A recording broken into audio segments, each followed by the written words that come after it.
Hi, Hello. everybody. Welcome to my Brooklyn home. We're here in New York City, Brooklyn to be exact. And as we asked, what are you drinking right now? I'm hoping that you'll light up our comments with great conversation because this is a very interactive presentation. So, I think I like to promote a sober life for those who are going through it, whatever you're making, to get this started before we go into our presentation. Let's do it. Personally, I got a lime from my neighbor, so I'm going to cut that in half. And my favorite drink, the first drink I ever had when I turned 21, was a whiskey sour. So that's what I'm making. I got my bourbon whiskey. I make my own simple syrup. I also have agave nectar. And I have an awesome glass. So one of the things that I want to make sure that we're talking about today is about outdoor diversity access. And I think that it's very important that I tell you that I'm not an expert. I never claim to be an expert in anything. I am very appreciative that someone may feel that I have an expertise, but since there isn't a degree in this, I am very, very careful to say I am not an expert. And so that's why it's called Outdoor Diversity and Access, a case study through experience.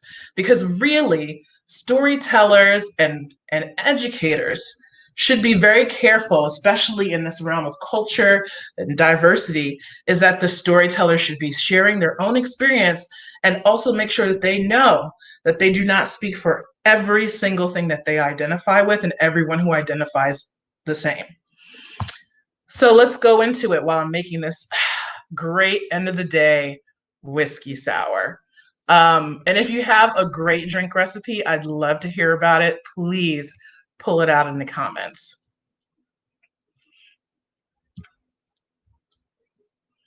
Now, I didn't always climb. That's what I'm most known for. I'm the founder of Adaptive Climbing Group, which is the largest rock climbing program for people with disabilities in our country currently, as far as the amount of people we serve and how many people we get out there climbing. But however, um, I definitely would say that I found a new sort of access for myself through that experience. And I was able to, through my experience, share that with other people. And one of the things that helps me identify um, that kind of form of going with access, for those who are joining us, we are making cocktails. So please in the comments tell me what you're drinking tonight. If you're keeping it sober, let me know your favorite seltzer.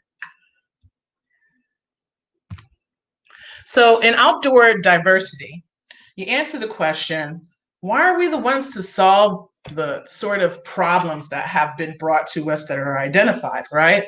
And some of the groups of people that we're going to talk about today is people of color, your urban professional, which a lot of us I know identify with, youth, and people with disabilities. Because this is, of course, a case study through experience. Now, people of color, sorry, skipped ahead there.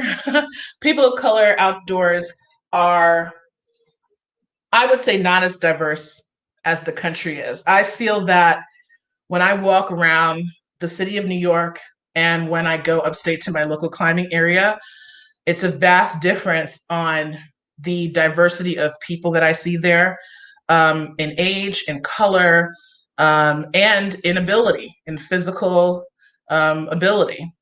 And I'm not talking about how hard someone climbs or how steep a hike may be, but literal physical ability or difference.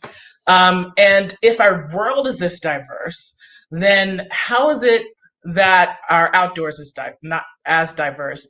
And then whose job is it to fix this problem we identified?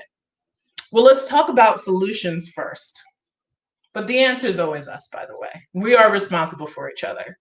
We are the human connection. The first thing you need to do when you think about it is diversifying our visuals. Humans in general are visual first and hearing first. So what we hear and what we see happens usually before we touch, usually. So if you never heard that there is a person with one leg out there rock climbing, in your mind, you cannot visualize a person with one leg rock climbing. Never heard of it before. If every marketing, if every photo of a new climbing helmet that you want to get, a new pair of running shoes that you're looking to buy, you don't see an identifying factor of the diversity in your country, in your world, in your city, in your neighborhood, it's actually harder to even visualize the missing component in that because you're identifying with your visual, you're identifying with your hearing. So the second thing you want to try to think about is identifying who is not in the room. So there's a lot of people who are thinking about planning for their local community, whether it be for a social event, it could be for an economic event, it could be for a work event. And a lot of times when we're planning, you go, okay, I need a graphic designer, I need this, I need that person, I need a great hiking guide, a great fishing guide, I need this teacher. And then but when you're planning an event, say, who am I planning an event for? I'm planning for everybody to come out to the outdoors to be first-time fishers, right? So now when you're planning this event for your first-time fishers, you should also be asking yourself, who is not in the room planning this with me that exists in society? Because if you're planning for everybody, there should be that sort of representation, that awareness checklist that you have to make sure that you really are making an event for everyone.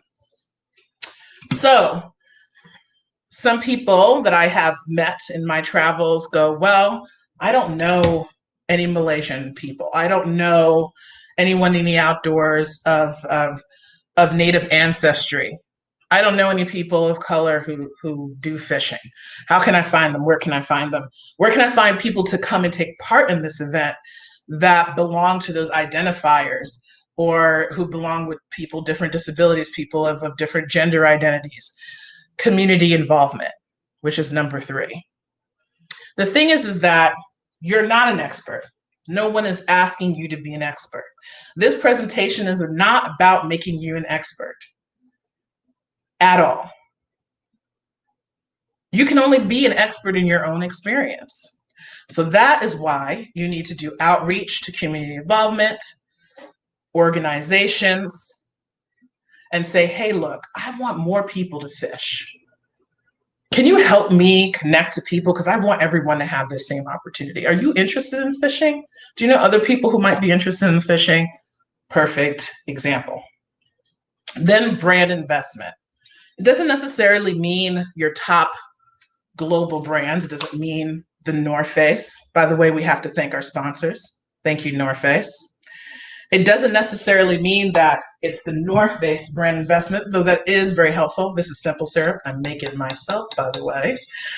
The brand investment part is you. Do you realize that you are your own brand? I mean, think about it. You write resumes, you market yourself, whether on your Tinder profile or your LinkedIn page, you are a brand. So if you yourself as an individual, outside of an organization, because we talked about organization and community building, let's talk about you, the person, and your brand investment. If you're here and you're looking to diversify the outdoor and access and you're thinking, well, I need the Access Fund behind me. I need the American Alpine Club behind me and my local chapter. Not necessarily true, because you are a brand as well, all by yourself. And you take that time to invest in education, you take that time to do community involvement, and you take that time to identify who you need to join you in your journey. And you diversify your own personal feed of what you're feeding yourself, and you become the solution. Checking in with you guys. Checking in on the comments in the private chats here to see if we got any questions. Please ask me any questions in between, on the way. We're going to move right into it then if we don't have any. Now, we're going to put on some examples here of some of the things we talked about, right? We talked about the identity factor was one of our 4 factors, and the outdoors and identification. That's a really huge, big factor here. I see it absolutely everywhere. And there's this argument that some people say why they don't see themselves there. And sometimes it comes down to a cultural history. And each country, each continent, each town, even each county has a different experience, various cultures. And we'll go right into that. Our first example of the do I belong here question. We are talking about Black Americans in the do I belong here question. And the first one, of course, stems back to slavery. And a lot of times I hear like, why are we still talking about slavery? Slavery was a long time ago. These bullet points are not necessarily bullet points, but it's actually a timeline. So it started off with the slavery of Native Americans, then the slavery of Black people. In order to assimilate the culture that was created through slavery, when slavery was transferred to Black people, Native Americans actually became slave owners. I'm actually a direct descendant of Cherokee people post-Civil War and from North Carolina. I can trace that, which is a rarity. So there. And then the Reconstruction era that happened post-slavery, post-emancipation. Then there was the Jim Crow era, redlining and mass incarceration. This is a timeline of how the do I belong here question was answered. So if you say you're a slave, then why do you get to enjoy leisure? In the Reconstruction era, a lot of people of color who was then given the opportunity to work for money was actually paid the lowest amount possible. So there was still, again, no time for leisure. And then when the Jim Crow laws came, they actually used, divisive signs and saying you can't eat here, you can't drink here. And then around the same time was redlining, in which they had places where homes and mortgages were not given to those same people. So if you had spent 400 years being told that wherever white people are, you're not allowed to be, through tons of very legal laws that were placed, do you really need a sign somewhere? Or do you go, well, there's a lot of white people there. I see no Black people there. That must not be where I'm supposed to be. Because this is what I've been taught for the last 400 years. My parents told me it, my grandmother told me it through their personal experience, experiencing all these different timelines of the do I belong here question. So it's like you answered it for us in the most legal way that you have been doing for the last 400 years by not saying, oh yeah, you could totally have a job. You just can't have a job over there. So you see where we see us, you can't be there too. And that's how it always has been. So even if you say, oh, we never told anybody they can't come outside. We didn't tell anybody they can't be on the trail. We didn't tell anybody they can't go fishing. Well, you kind of did. You always have. How are you going to change that aspect of 400 years of laws that's constantly made? We have voter suppression. We have incarceration. There's literal active voter suppression through the United States Postal Service happening right now. So how can you expect anyone to think anything else, right? So the second question of do I belong here? Here's another timeline that maybe some people might not recognize. So 1927, Buck versus Bell. This is regarding people with disabilities. 1927 Buck versus Bell was a lawsuit which said that a mother and father who are having a child and giving birth can now make the decision on whether or not their child is euthanized if a doctor finds that they have some sort of deformity and or disability. So prior to 1927, doctors were ending the lives of children without the permission of the people who bore them. And then the next in the timeline is the 1964 Civil Rights Act. Now, a lot of times people identify the 1964 Civil Rights Act with people of color, but people don't realize how prolific the 1964 Civil Rights Act, because the Civil Rights Act's description was so open, or people might say vague. It left movements for women's rights that came right after that, and then the civil rights of people with disabilities,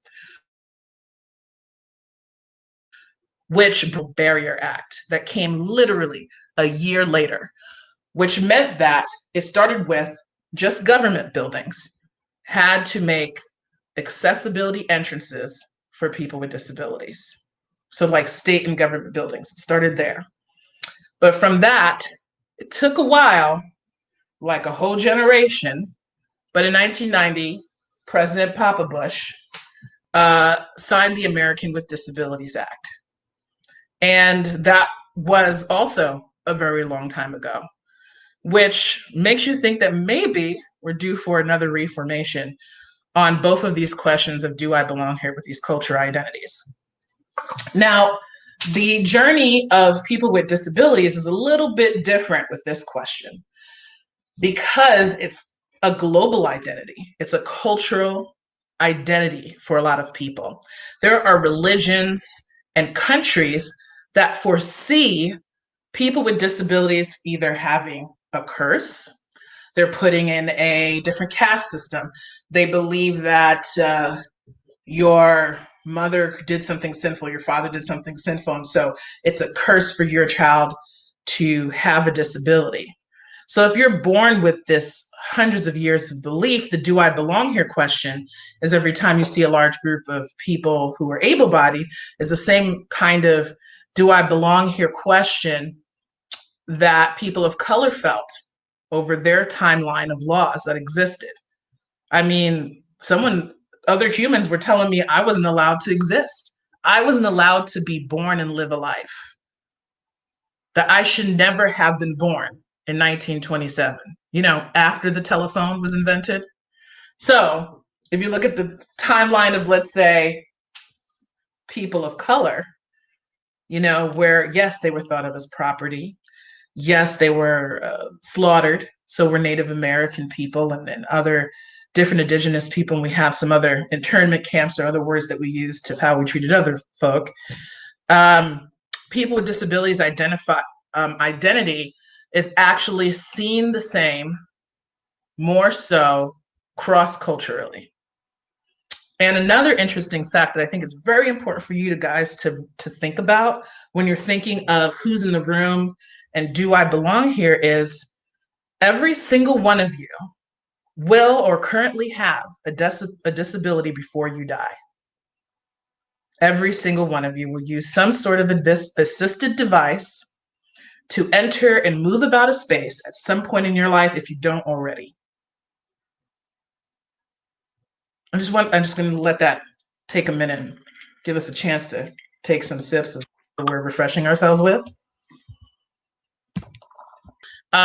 And it's very interesting because the last one, the Americans with Disability Act, is actually speaking about the Civil Rights Act being vague, which led to good positive things. The Americans with Disabilities Act was vague, kind of led to the total opposite. Now, there's about 3 or 4 titles in the Americans Disability Act, like access to public space and things like that. But the issue with that is when you make things a federal law, and we are the United States of America, we're all governed by different states. And then those states take this vague form of law and they adopt just that federal vague form of law, and they may either take it further or they just give a minimal base. So its vagueness never leads to an evolution or a foundation that goes along with technological advancements like elevators, right? Escalators, or the frequency of that. There were still plenty of towns and states or small towns that never even seen or single level homes So building a ramp is different based on what their city laws are. So the city law could be a different accessibility law, and then the state law will have its own accessibility law. So you can travel from one town to another and be totally in a different realm of law. So now imagine yourself, whether you are of the LGBTQ community, whether you are a person of color, a person of size, and every time you move from one town to another, your rights change and your access changes. That is the Americans with Disabilities Act. So in that, we're going to talk a little bit, touch on it before we move on to the next session, about inclusive and exclusive. So I think one of the things that I did not talk about here is that it's okay to have a space just for people with disabilities. It's okay to have a space just for people of color, and it's okay to just have a space with just a bunch of white guys. I know.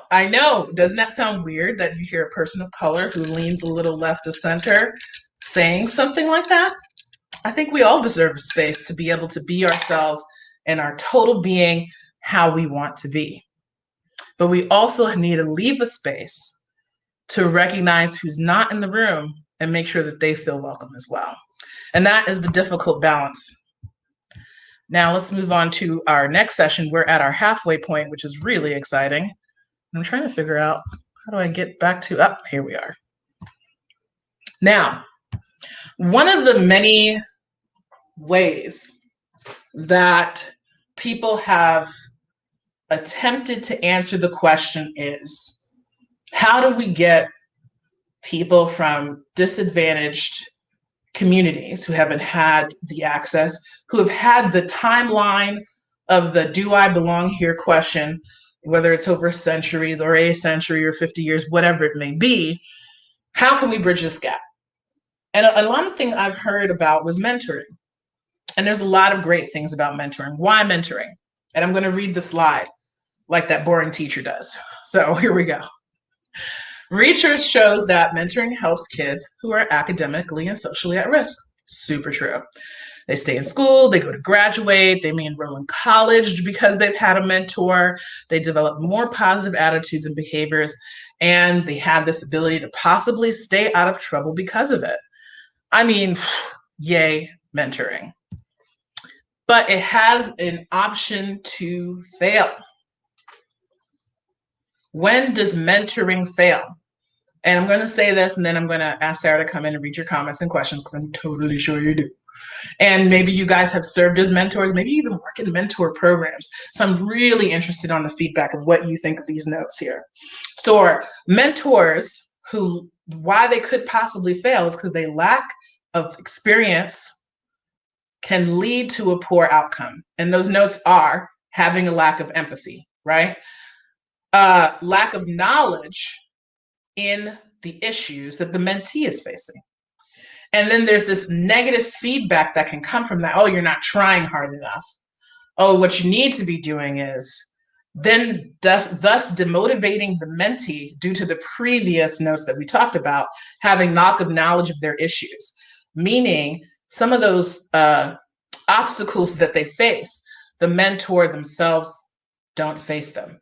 And I'm tapping into this, not to pull at the own organization that these pictures actually come from, but a lot of times the mentors of these young mentees who are immigrants or come from disadvantaged communities, their mentors don't look like them, don't come from where they come from, don't have the same obstacles that they have. So at some point, there is a canceling out of all the hard work. It only goes but so far. It stops here. One of the things I would hear about is that, yeah, we met up a few times, but after a while, I couldn't seem to get a hold of my mentee. They weren't available. They kept canceling on me. They didn't call me back. They stopped hanging out with me. The mentor-mentee relationship starts to falter. And these points here are definitely one of the big reasons why a mentor-mentee relationship can fail. Now, I'm not saying that 100% of the time, people of different cultures of a mentor-mentee relationship cannot work. I'm not saying that at all. But that gap comes from the fact that you have this timeline of suppression that leads there to be no mentors that those who are trying to jump over this huge gap with no bridge to look up to. It goes back into our first four factors of what? Diversifying our visuals. If I never heard of a Black lawyer, if I never heard in Black history there was Thurgood Marshall, probably would never went to John Jay High School or apply for the debate team. It doesn't sound like a place where I'm supposed to be because I have no mentor or anyone to look up to where in which that people in my culture can accomplish this and this with our history, the way our laws are, or anything like that, right? A good example is, for me, is I never thought about climbing until I saw my now friend Ronnie Dixon in a Louder Than 11 movie that was made while he was in college of him sending Bum Boy an HP 40. Because even though I was offered a scholarship to go to Colorado Mountain School, I was like, I don't think I can do that. Because I didn't see another person who I identified with, whether it be a person of color or a person who was a leg amputee, attempting to do something that I've only seen able-bodied people do since then. The image here you might have seen before, if you've had this conversation before, is about what we really need. So now we're getting into that mentorship thing, right? We're thinking, okay, well, if everybody has a mentor and we equally put out all these young professionals, then we've created the opportunity where everyone gets the same opportunity to these professional experiences. That's a good example of the equality versus equity. But that's not necessarily true, because each of these group of people, the white kids from the burbs, as you said, and then, maybe the first or second generation immigrant high school students have very different needs. They all need mentors. Every single one of us need mentors in our lives, but we cannot give it an even keel sort of answer in order to have that success that we need for it. And that's where equality versus equity. So when you think about things like civil rights answered equality, but it did not answer equity, which is why we tend to have how can I say it, a Band-Aid effect to these sort of issues, where in which you're thinking, we'll go back to one of our examples of the do I belong here question, right? So let's say we do diversify the visuals, which they have actually in the last 4 years. You're seeing a lot of, brown people in panels like this one. You're seeing people going beyond Black History Month in the outdoors, little sprinkle here, a little sprinkle there. And they go, look, they're everywhere. Now it's equal. We got a scientist of every color on this panel. It's equal now. But when the decision-making process comes to who receives the resources, it's not equal. It's not an equal decision. It's not a bunch of people who are all very different advocating for each of their groups to make sure everyone gets everything that they need, because not everybody's needs are exactly the same. And that is the equality versus equity. And through equality, we should use that momentum to strive towards equity. All right, language. So one of the things that I find that has the most power, besides people with money, is the way we identify things, right? The way we use our language can create love, can create hope, can incite hate, disdain, or just literally not make you want to pay attention. Bros over the head, not paying any attention anymore. It's not interesting. So in our context, we're going to go back to our 2 examples of using Black people who identify, because this is a case study on experience, and people with disabilities. The people first language is the hugest thing I'm going to teach you, because we only have 5 minutes, so I only kept this one. So imagine if I called you an Afro person, if I called you a person with straight hair, I called you a person with blonde hair. You're still a person first. But if I identify you as a verb, you're a verb first, that the rest of you doesn't matter. That's really how strong language. Now, go back to our Constitution. when they said all people are created equal, right? When they talk about these sort of laws that we have to power to the people, right? The words power and people, strong words. If I use the words suggestions to some of those individuals that identify as humans, not as strong, not as very useful. Language is important. So when people talk about their identity, of how they identify, how they choose to identify, this language is so important. So one of the things that I've tried to get rid of in my language is inferior language. What do you mean by that? Well, there's a lot of buzzwords that come out when we talk about some of these subject matters that we have gone through. And I hear words like, you need to leverage your privilege.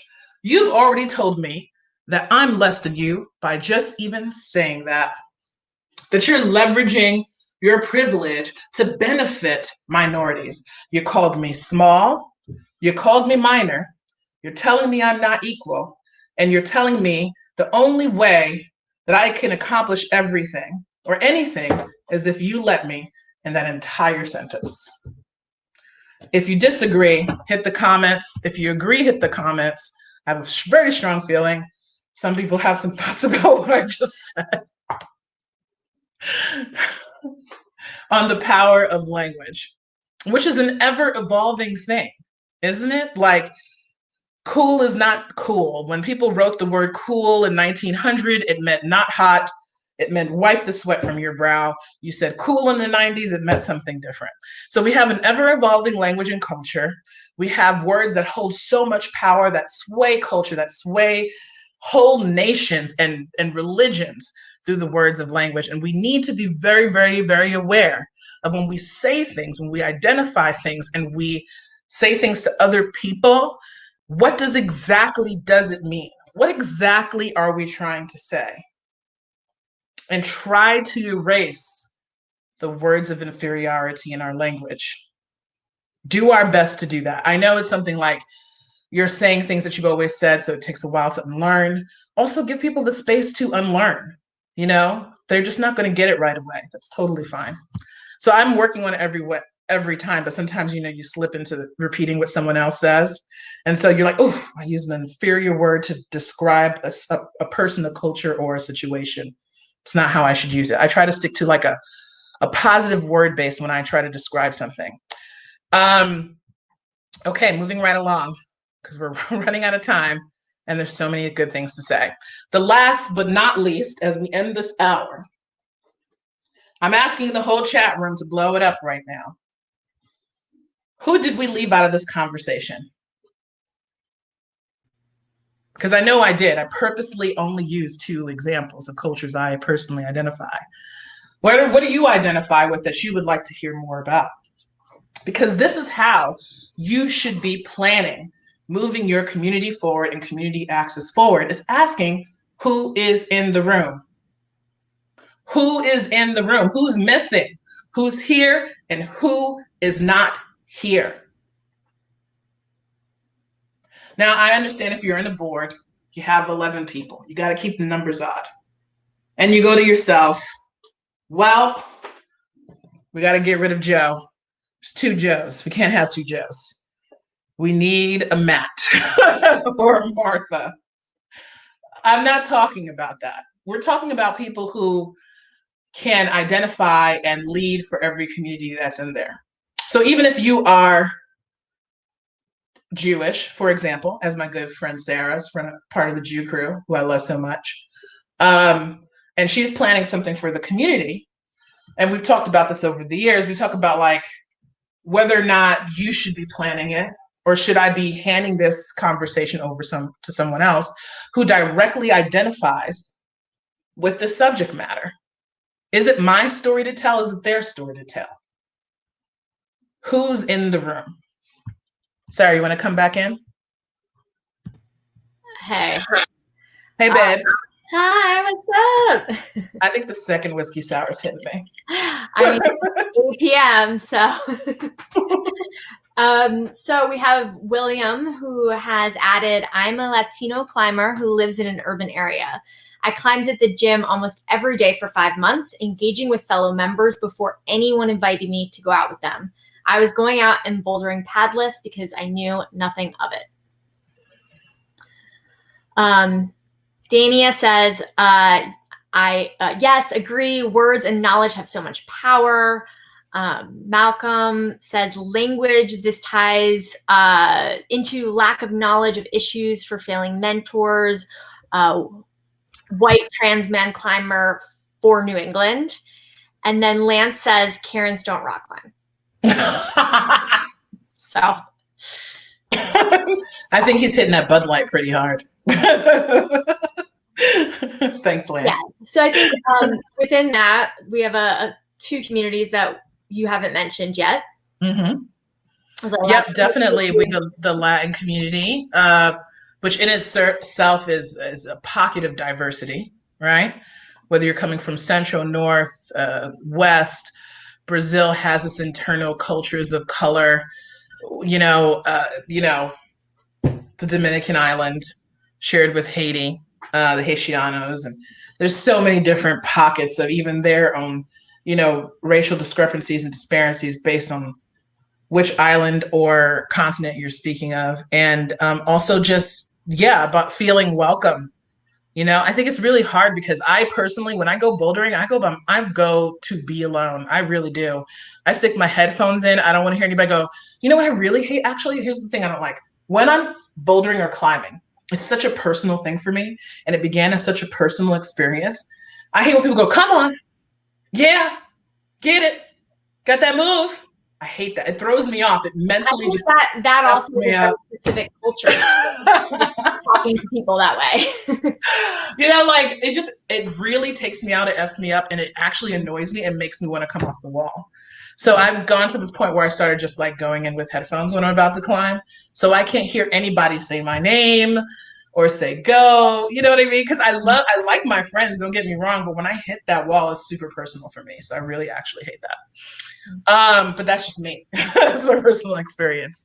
So last but not least, I just want to thank everyone for actually coming into the space, whether I know you or not. And Kareemah, before we wrap, okay, we also had someone from the trans community pop in. So I know you wanted to. Woo, yeah. Sorry, that who was not in the room. Yeah. That's great. I'm glad to see everyone is here. And I'm hoping to hear some, I feel like I don't get enough, or at least I don't see enough presentations by the trans community on their outdoor experience. I feel like there's like two individuals that stand out. I'd love to hear more because those experiences are very diverse too, based on their culture, where they are, where they're heading outdoors, if they're not heading outdoors, and which outdoors they're heading to. And it's just so much. I feel like that's the one I'm learning the most about and I'm enjoying learning about. Mm-hmm. And I'm sure I've definitely made some people angry when speaking to them a couple of times because of what I don't know or what I didn't know at the time as I've grown over the years. And it's also another evolving culture, identity, and language of how people choose to identify. And because of that, and their rights are, gaining and lost and in a wavering position, especially now in this administration, it's something that we definitely need to spend a lot of time remembering. And I think one of the things is that unlike the other identities, it's not something that is as apparent, So let's say I'm an amputee. You can see the glint from my leg from a mile away in the sun, right? If you say I'm a woman, it's okay, cool. I see that. Cisgender white male, okay. See that. When it comes to gender identity, preference, right? Gender and sexual identity, it's a choice of whether or not to reveal because of that safety and that welcomeness, to reveal that, to share that, and to live that in a space is definitely something that we should just really, really be diving into more. That I definitely feel that we don't. So I appreciate all those who are here identifying and outwardly letting this community who is here know that you are here and that you are in this room. And if I had a rainbow flag, I'd wave it just for you. Um, I don't. Now I feel like I need to redecorate in this kitchen. This kitchen needs some redecoration. So last but not least, because I know we need to wrap up and we're a little over the hour, I have to do some shameless plugging. Okay. Shameless plugging must happen. Please, if you want to know information about some of the stuff that we're doing at Adaptive Climbing Group, we have a website. You go to adaptiveclimbinggroup.org. You can also follow us on the gram, where we are about to go outdoors and have in-person climbing for the first time ever. We're super psyched about it this weekend. But we also have our online weekly programming through our volunteer program leads, who really have been stepping up over this COVID time to try to be as creative as possible to keep the community engaged. So really would love those kudos. It's greatly appreciated. Also, you can check me out. I'm on Instagram too. You can Google my name. It's something there. And mostly it's all about like food and plants, but sometimes I give a message or two, but it's mostly about food and plants. But my website is kareemahbass.com if you want to just kind of know a little bit more about my context and my background, and kind of know a little bit more about me that helps you kind of see why these subject matters are just so important to me and why I continue to push forward.